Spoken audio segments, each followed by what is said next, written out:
할렐루야. 네, 우리 인사하겠습니다. 사랑합니다. 축복합니다. 우리 인사하겠습니다.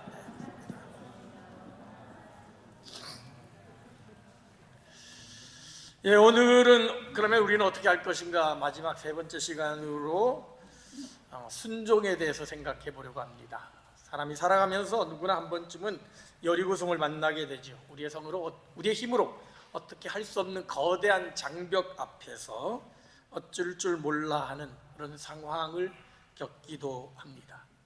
사실 이 본문의 말씀을 가지고서 설교할 때는, 제가 청년 사역을 할 때는 굉장히 신나게 설교를 했습니다. 청년들에게 도전하고, 야, 우리 앞에 아무리 여리고성이 있다 할지라도 믿음으로 돌파하면 그 장벽 무너질 것이다. 그러면 청년들은 아멘 아멘 하고 막 그냥 당장이라도 여리고성을 향해 달려갈 것처럼 보였지요. 뭣도 모르고요. 세상이 얼마나 만만치 않다는 걸 모를 때까지는, 그럴 때까지는 아주 신나게 여리고성벽을 향해 달려갈 것처럼 보이지만, 그때 제가 청년들에게 했던 이야기가 있습니다. 니들이 아무리 목숨 바치고 생명 바치고 다 하나님께 다 헌신할 것처럼 보여도 니들이 결국 직장 갖고 결혼하고 애 낳고 하기 전까지 너희들의 모든 헌신은 하나의 허상에 불과하다, 그런 경고를 한 적이 있습니다.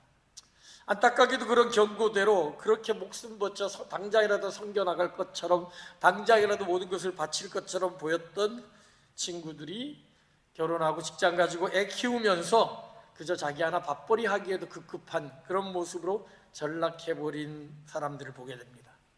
물론 여전히 그때 청년의 열정을 가지고 자신의 모든 것을 하나님을 위해 바치겠다라고 살아가는 사람들도 있지만, 많은 사람들이 그 여리고 성벽 앞에서 자신의 이성과 생각과 합리적인 사고로 그 성 앞에서 좌절하는 모습을 보이게 되는 것을 보게 됩니다. 오늘 우리는 지난 시간 출애굽 사건과 오병이어 사건을 통해서 한계 상황에 처했을 때 우리 그리스도인은 어떻게 해야 되는지에 대해서 살펴본 것에 이어서 오늘은 마지막으로 그 여리고성이라는 거대한 장벽 앞에서 우리는 어떻게 해야 될지에 대해 생각해 보려고 합니다. 출애굽 사건은 노역을 인하여 부르짖는 이스라엘 백성들의 신음소리, 기도를 통해 시작이 되었고, 오병이어의 사건은 그저 하나님의 말씀 앞에 단순하게 순종한, 자신이 가진 것을 다 내어놓은 어린아이의 헌신을 통해 이루어진 것을 보았습니다.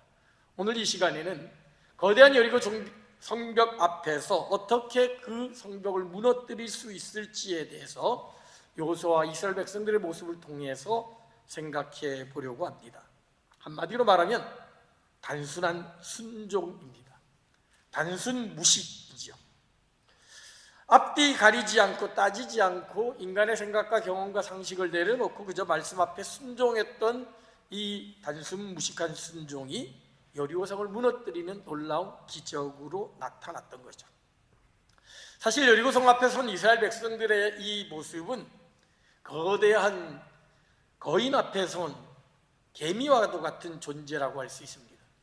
당시 여리고성은 고고학자들의 분석에 의하면 약 10m의 높이에 4 내지 5m 간격으로 두 겹으로 지어진 아주 초롱성과 같은 그런 장벽이었다고 합니다.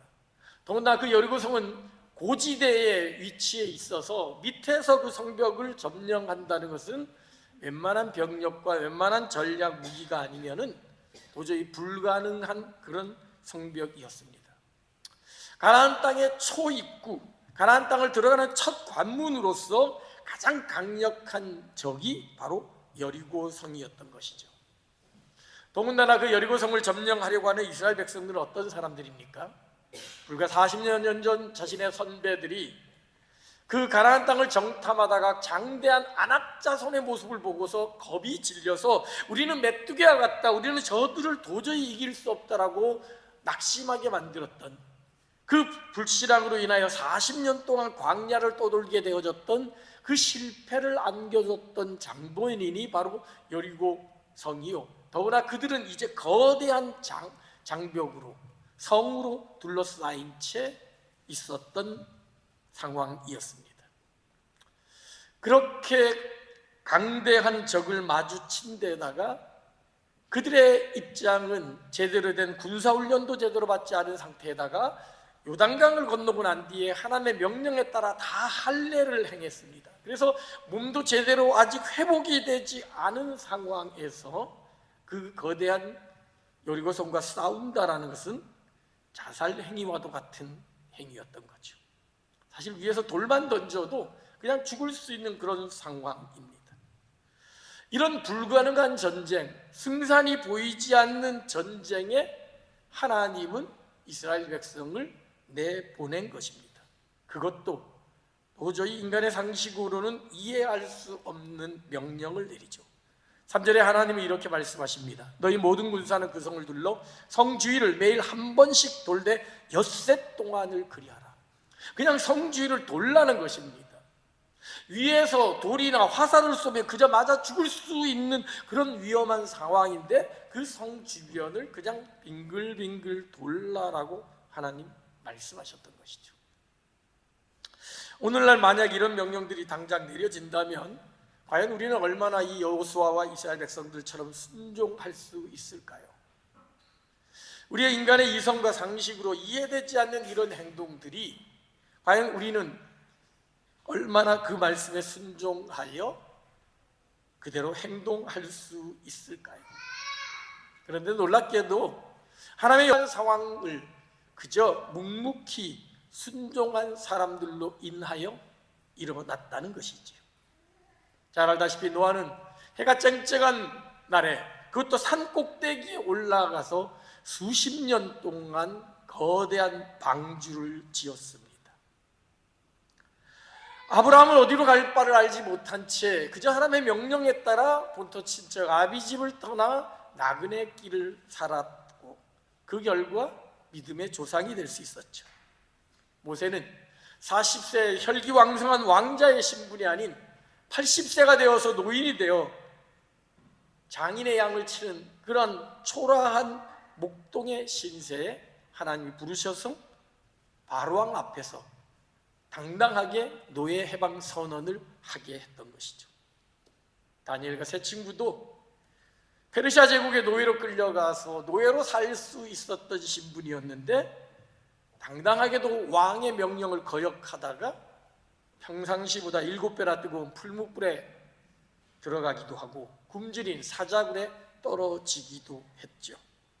그러나 이 모든 말도 되지 않는 순종은 놀라운 역사를 만들었고 결국 노아의 홍수 때 노아의 가족들은 구원을 받을 수 있었고 아브라함은 가는 곳마다 복을 나눠주어 믿음의 조상이 될 수 있었고 모세는 출애굽의 영웅이 되어져서 이스라엘 백성들을 결국 약속의 땅으로 인도하는 사람이 되었고 다니엘은 그 노예 신분에 끌려가서도 페르시아 대제국에 하나님의 이름을 높이 알리는 그런 위대한 이민자가 될 수 있었던 것이죠. 이 모든 것들은 인간의 생각과 상식과 이성, 합리적인 사고로는 이루어질 수 없는 불가능한 일이었습니다. 그런데 하나님은 이 모든 것들을 이 무모한 순종을 통하여 하나님의 역사를 만들어 왔던 것이죠. YWAM이라는 예수전도단이라는 선교단체를 창립한 로렌 커닝햄, 그분의 선교 정책은 단순합니다. 모든 것을 하나님께 의지하고 아무것도 가지지 말고 가라는 겁니다.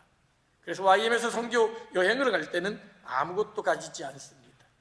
빈손으로 가서 그냥 만나는 사람들에게 하나님의 은혜를 구하고 그 은혜를 통하여 기적적인 은혜를 공급받는 그런 경험을 하게 하는 것이죠.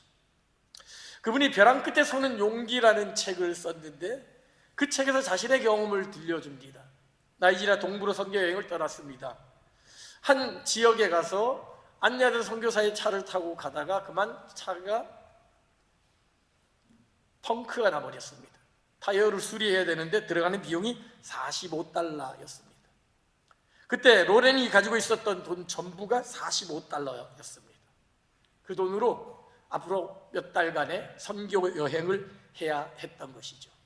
순간 망설였습니다. 이 돈을 주면 자기의 선교 여행은 앞으로 어떻게 될지도 모르는 무일푼으로 해야 되는 상황이었던 거죠.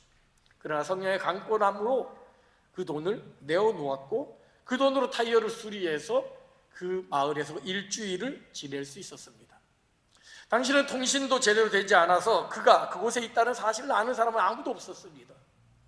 일주일을 초조하게 지내면서 이제 마침내 떠나게 될 때 다음 지역으로 갈 차비도 없었고 숙식할 돈도 아무것도 없었습니다. 그런데 마지막 날 떠나기 바로 직전에 그 선교사님으로부터 연락이 온 겁니다. 시내에 갔는데 우편함에 당신의 전신안이 와 있는 걸 봤다. 어떻게 용케 당신이 여기 있는 것을 알아냈는지 모르겠다라고 말하면서 전신안을 건네 주었는데 그것은 바로 LA에 사는 친구들이 자신에게 보내온 선교 후원금 150달러였던 거죠. 그래서 로네는 그 후원금을 가지고서 남은 한 달여의 그 선교 여행을 무사히 마칠 수 있었다 그럽니다. 그러면서 자신의 이야기를 소개하면서 이렇게 덧붙입니다. 이 이야기가 너무 시시한 것 같은가? 그러면 내가 이제부터 놀라운 이야기를 들려주겠다라고 말하면서 수많은 선교 현장에서 일어난 이야기들을 들려줍니다. 알바니아에서 복음을 전하다가 총살형을 당할 뻔했던 에비아 레오나, 기적적으로 총살형을 면하고 추방되었는데 그가 가진 것은 아무것도 없었습니다. 빈털터리로 걸어가야만 하는 그 상황 속에 갑자기 지나가던 차가 멈추고 그 사람과의 만남을 갖게 되고 생면부지 그 사람을 통해 가지고 이탈리아까지 무사히 도착할 수 있었던 이야기부터 시작해서 하와이 마우이족 전도 여행을 하다가 선교 팀원들이 불평조로 야 여기 어디 먹을 것도 없는데 미국에서 먹던 햄이라도 하나 좀 먹었으면 좋겠다, 그런 터무니없는 한탄을 기도로 올려드렸는데 바로 그 다음날 아침에 마우이족 원주민이 갑자기 메리 크리스마스 하면서 뭔가를 던지고 갔는데 그게 바로 햄이었다는 거죠. 하나님이 이렇게 작은 신음소리조차도 신실하게 응답해 준다는 사실을 경험하며 자기들이 선교센터를 세울 때도 수중에는 1,000 스위스 프랑밖에 없었는데 정말 선교센터로 가장 적합한 아름다운 농장이 나왔는데 100만 달러 이상이 되었다는 거죠.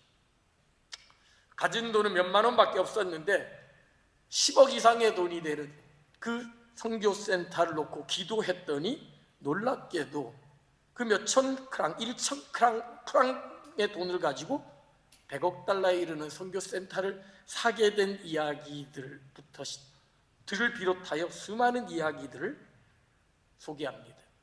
그러면서 로렌이 이런 이야기를 합니다. 왜 당신들은 이러한 놀라운 기적을 경험하지 못하는 걸까? 왜 우리는 이러한 놀라운 기적들을 경험하며 살아가고 있고 왜 이 땅의 수많은 그리스도인들은 하나님을 똑같이 믿음에도 불구하고 이러한 기적들을 경험하지 못하는 걸까? 결론은 하나입니다. 스스로 벼랑 끝으로 나아가는 용기가 없기 때문이라는 거죠. 안전지대에 머물러 있기 때문에 하나님이 간섭하지 않아도 아무런 문제가 없는 상황에 살기 때문에 굳이 하나님이 간섭할 필요가 없는 것이죠. 마치 300여 년 동안 애굽에서 요셉의 덕을 받으면서 총리의 민족으로 호의호식하면서 하나님을 잊어버리고 살았던 이스라엘 백성들과 같이 그저 주어지는 물질적인 풍성함들, 그 하나의 은혜의 풍성함에 젖어서 정작 하나님을 잊어버리고 살았기에 더 이상 하나님의 은혜와 기적이 일어나지 않는 상황에서 살아가고 있다라고 그렇게 지적한 것이죠. 만약에 요셉을 알지 못하는 새 왕이 등장하지 않았다면 이스라엘 백성들은 영원히 그곳에 머무르려고 했을 것입니다. 내가 그 땅에 보내는 것은 너희로 큰 민족을 이루어 가나안 땅 약속의 땅으로 이끌어주기 위한 계획이라는 하나님의 목적도 계획도 잃어버린 채 자기의 정체성도 잃어버린 채 그저 애굽 민족과 더불어 살면서 그저 먹고 사는 것에 만족하며 살았을 것입니다. 그러나 하나님은 한번 구원한 백성을 잊어버리지 않으시기에 그 이스라엘 백성을 향한 언약 백성을 향한 구원 계획을 가지고 계셨고 그러기에 그것을 잊어버린 그 언약을 잃어버린 이스라엘 백성들을 깨우치기 위해 요셉을 알지 못하는 새 왕을 등극시키셨고 결국 그를 통하여 고난과 박해를 통하여 이곳이 우리의 땅이 아니라, 하나님의 땅이 아니다, 언약의 땅이 아니라는 것을 깨닫게 하고 약속의 땅으로 나아갈 수 있는 부르짖음을 시작해 하셨던 것이지요. 그렇습니다. 때로는 우리가 살아가는 상황이 너무 안전하다 보면 우리는 그 안전지대에서 더 이상 벗어나지 않으려고 합니다. 마치 얕은 물가에서 물장난하면서 치는 그 모습과 같이 그곳에만 머물러 있으려고 하지요. 그러나 저 깊은 바다에 풍성한 하나님의 은혜, 세상이 줄 수 없는, 세상이 알 수도 없는 기쁨과 평강을 누리면서 세상이 감당할 수 없는 엄청난 능력을 경험하기 위해서는 저 은혜의 깊은 바다로 나아가야 됨에도 불구하고 우리는 그냥 얕은 물가에만 머물러 있게 되죠. 그러다가 쓰나미같이 물불이 닥칠 때는 어찌할 바를 알지 못한 채 하나님을 원망하며 부르짖는 것이 죄악된 본성을 가지고 있는 우리들의 모습이라는 것입니다. 그럼에도 불구하고 신실하신 하나님, 우리를 하나님의 약속의 자리로 인도하길 원하셨습니다. 하나님, 잃어버리고 살아가던 이스라엘 백성들을 깨우치셨고 결국 모세를 불러주셨고, 그리고 홍해의 기적을, 요단강의 기적을 통하여 약속의 땅에 이르게 하셨던 것이죠. 그리고 마침내 그 약속의 땅을 가로막고 있는 여리고성 앞에서 하나님은 하나님의 방법으로 이 한계 상황을 돌파할 것을 명령하십니다. 본문의 3절부터 5절까지 말씀을 우리 함께 같이 읽도록 하겠습니다. 너희 모든 군사는 그 성을 둘러 성주위를 매일 한 번씩 돌되 엿새 동안을 그리하라. 제사장 7은 7 양각 나팔을 잡고 언약궤 앞에서 나아갈 것이요, 7째 날에는 그 성을 7번 돌며 그 제사장들은 나팔을 불 것이며, 제사장들이 양각 나팔을 길게 불어 그 나팔 소리가 너희에게 들릴 때에는 백성은 다 큰 소리로 외쳐 부를 것이라. 그리하면 그 성벽이 무너져 내리리니 백성은 각기 앞으로 올라갈지니라. 여리고성 앞에 선 이스라엘 백성들을 향한 하나님의 명령은 일반적인 전투 전략과는 전혀 다른 것이었습니다. 전략을 짜고 사다리를 만들고 칼과 총으로 무장하고 그리하여 어떻게 하면 저 성을 공략할 것인지에 대해 지시하기는커녕 하나님은 그냥 그 성을 아무런 무장 없이 빙글빙글 돌기만 하라 했던 것이죠. 무장한 군사 몇 사람만 앞에 세우고 그 뒤에 언약궤를 맨 제사장들이 가고 그 뒤를 이스라엘 백성들은 그냥 쫓아가기만 하면 된다는 것이죠. 하나님 왜 이 말도 되지도 않는 명령을 내린 것일까요? 이 하나님의 명령에는 우리가 한계 상황을 만났을 때, 우리가 해결할 수 없는 그런 문제에 부딪혔을 때 어떻게 하나님의 능력을 경험할 수 있는지에 대한 귀한 힌트를 담고 있습니다. 가장 먼저 해야 될 것은 기도입니다. 하나님 여호수아를 통하여 이렇게 말씀하십니다. 10절입니다. 너희는 외치지 말며 너희 음성을 들리게 하지 말며 너희 입에서 아무 말도 내지 말라. 아무 소리 하지 말고 침묵으로 그 성을 돌라고 명령한 것입니다. 사실 이런 하나님의 명령은 이미 이전에 이스라엘 백성들이 한계 상황 속에서 보였던 행동에 기인한 것이었습니다. 하나님의 놀라운 기적을 통하여 10가지 재앙을 통하여 애굽을 탈출했던 이스라엘 백성들, 홍해 앞에 섰을 때 그들은 모세를 향하여 원망과 저주의 소리를 퍼붓습니다. 차라리 애굽에서 죽었으면 날걸, 애굽에서 노예생활을 하며 먹고라도 살 텐데 우리를 이 홍해 앞에 다 물에 빠져 죽게 만들려고 우리를 이끌어냈냐라고 온갖 원망의 소리를 내뱉었던 것이죠. 그때 하나님은 모세를 통하여 말씀하십니다. 너희는 가만히 서서 오늘날 너희를 위하여 행하시는 하나님의 구원을 보라. 아무 말도 하지 말고 하나님의 구원을 보기만 하라라고 명령했을 때 하나님의 놀라운 역사가 일어나 홍해가 갈라졌던 것이죠. 똑같습니다. 출애굽 2세대인 이 이스라엘 백성들, 여리고성이라는 거대한 장벽 앞에 섰을 때 그들이 입을 열면 우리가 어떻게 저 사람들을 이겨낼 수 있겠느냐? 어떻게 그 거대한 성벽을 우리가 점령할 수 있겠느냐? 이건 상식적으로, 계산적으로, 전략적으로 불가능한 일이다. 왜 우리를 여기 와서 저 사람들에게 칼에 맞아 화살에 맞아 죽게 만들었느냐는 불평의 소리들이 쏟아질 것은 당연한 일이었던 것이죠. 그 사실을 알고 있었기에 하나님은 그들의 입을 닫으셨던 것입니다. 그렇습니다. 문제 상황에 있을 때 사람들은 그 문제를 놓고 이야기합니다. 이걸 어떻게 해야 되나, 이 상황들을 어떻게 해야 되나, 수많은 이야기들이 오고 가다 보면 결국 불평과 원망과 근심 밖에는 쏟아붓지 않게 됩니다. 그 상황에서는 오히려 입을 다물라는 거지.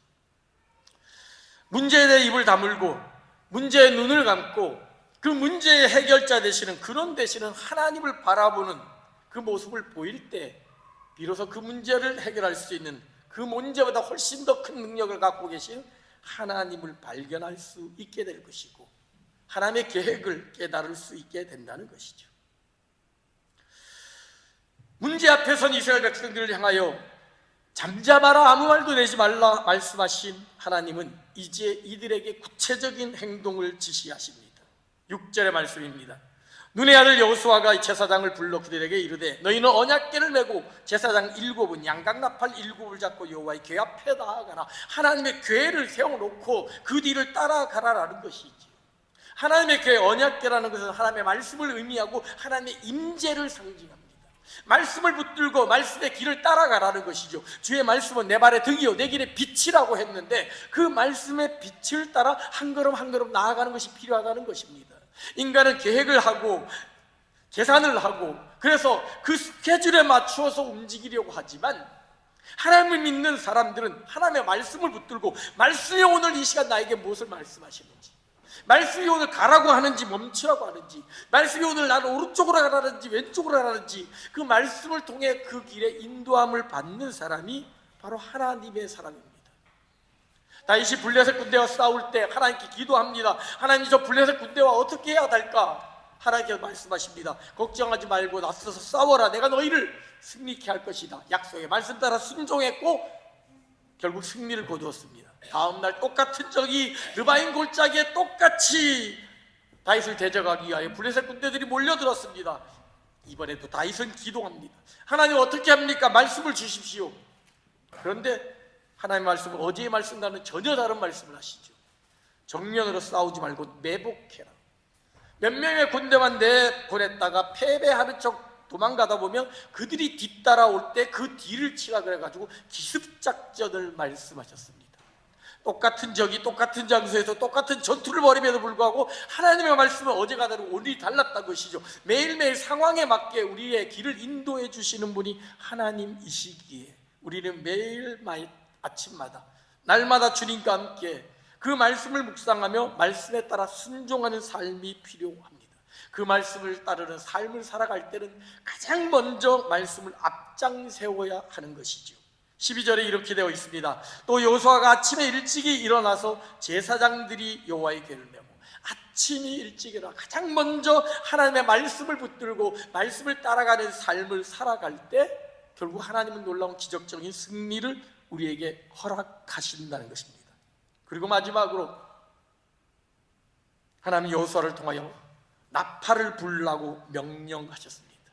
하나님의 승리를 선언하라는 것입니다. 13절입니다.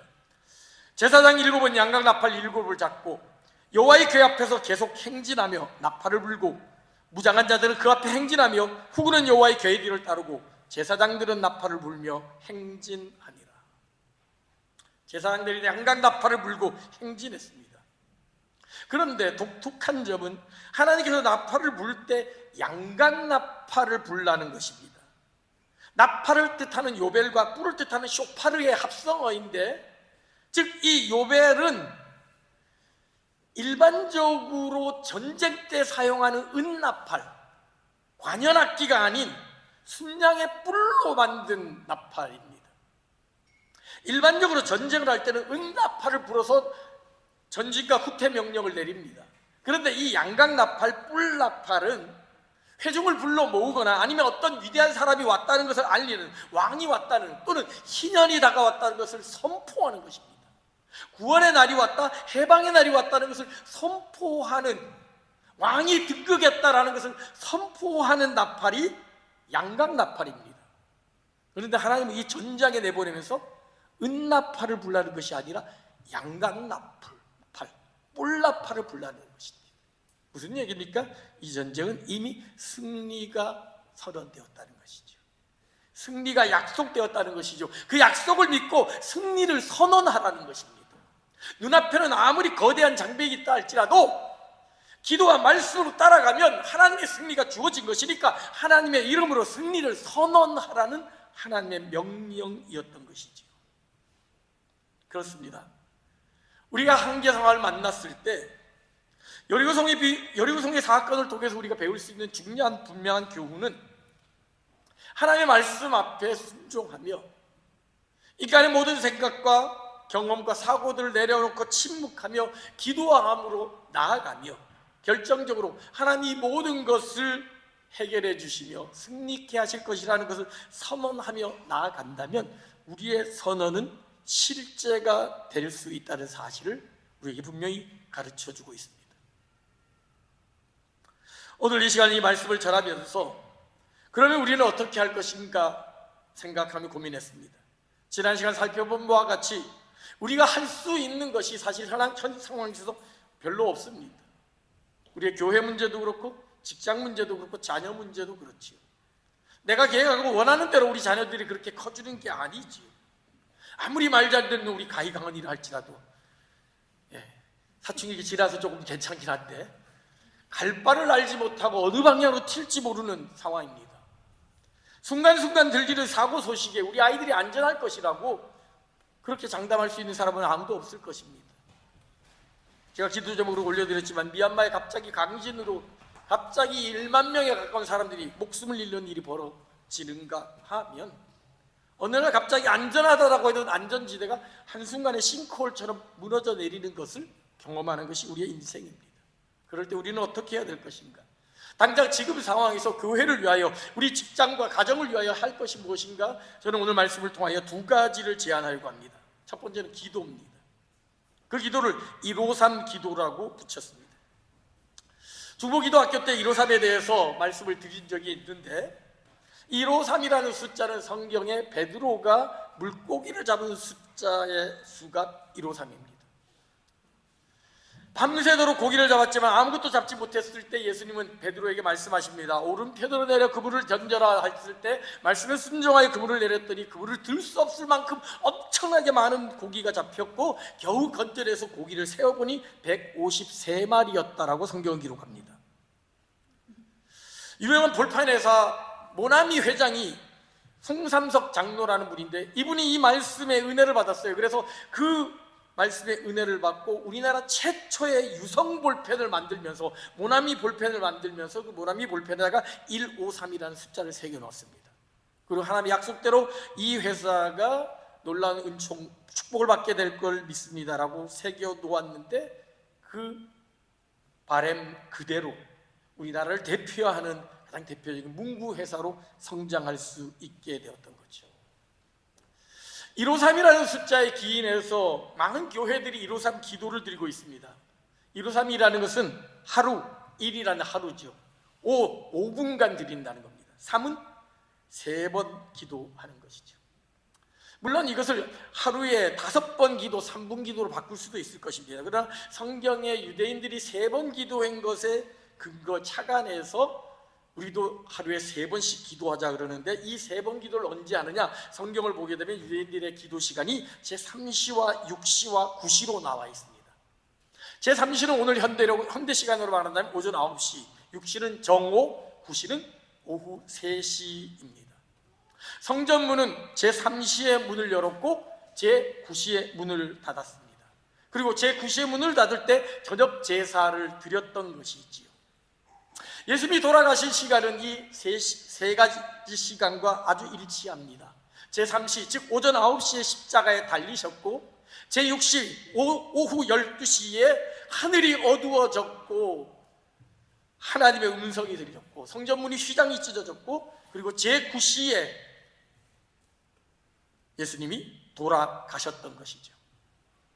그리고 이 제3시와 6시, 9시에 수많은 기적들이 일어나게 됩니다. 대표적으로 오순절 성령 사건이 바로 제3시 기도 시간에 일어납니다. 마가의 다락방에 모여있던 120문도의 성도들이 놀라운 성령을 경험한 것이 바로 제3시 기도 시간이었고, 베드로는 제6시 기도 시간에 기도하다가 고넬료의 환상을 보게 되고 이방인에게도 복음을 전하는 것이 하나님의 뜻이라는 사실을 깨닫게 됩니다. 동시에 제9시 기도 시간에는 고넬료가 기도하다가 베드로에 대한 환상을 보게 되고 베드로를 초빙하게 됩니다. 또 제9시 기도 시간에는 베드로는 성전에 올라가다 미문에 앉아있는 안진뱅이, 나면서부터 걷지 못하는 사람을 예수 그리스도의 이름으로 고치는 역사를 일으키기도 합니다. 즉 제3시, 6시, 9시는 하나님과의 만남의 시간이요, 성전이 문이 열리고 닫히는 시간이요, 예수 그리스도 십자가의 구속의 은혜를 생각하는 시간입니다. 저는 여러분들에게 제안합니다. 최소한 1년 동안 올 연말에 교회 개학이 이루어질 때인데 그때까지만이라도 이 153 기도를 통해서 틈날 때마다 이 오전 9시, 12시, 3시에 알람을 맞춰놓고 그때마다 잠깐이라도 하던 일을 멈추고 교회를 위하여, 직장을 위하여, 가정을 위하여 기도하는 기도의 시간을 갖기를 바랍니다. 그리고 두 번째는 오병이어의 헌금입니다. 우리가 직접 할 수 있는 것을 하나님 앞에 내어놓자는 것이지요. 어린아이 오병이어는 자기가 가진 모든 것을 내어놓은 것입니다. 이 오병이어는 어떤 사람에게는 한 끼의 식사거리일 수도 있을 겁니다. 실제로 어린아이가 드렸던 것은 한 끼의 식사거리였죠. 또 어떤 사람에게는 자기가 가진 모든 것을 내어놓는 것일 수도 있습니다. 어찌되었든 간에 분명한 건 뭡니까? 그 오병이어로 문제가 해결될 수 없다는 거죠. 상식적으로, 이성적으로 해결할 수 있는 금액이 아니라는 것이죠. 교회를 살만한 건물도, 회사를 차릴 만한 것도, 우리 자녀들의 문제를 해결할 것도 되지 않습니다. 그러나 내 하나님 앞에 내가 가진 모든 것을 내어놓겠다라는 헌신의 고백으로, 비록 작은 것이지만 주님 앞에 내어놓을 때 하나님은 그것을 가지고 역사하신다는 사실을 우리는 믿고 믿음으로 내어놓는 그런 결단이 있기를 소망합니다. 지난 시간 말씀드린 바와 같이 누군가가 쌓았을 그 도시락을 처박아 두다가 먹지도 못하고 썩어버리는 그런 어리석음을 범하지 말고 할 수 있는 최선의 헌신을 통해 하나님의 역사를 기대하며 나아갈 때 하나님이 그 오병이어를 통하여 5,000명을 먹이고 남든 12바구리의 광질에 차고 남는 놀라운 기적을 경험하는 그런 우리들이 되기를 소망합니다.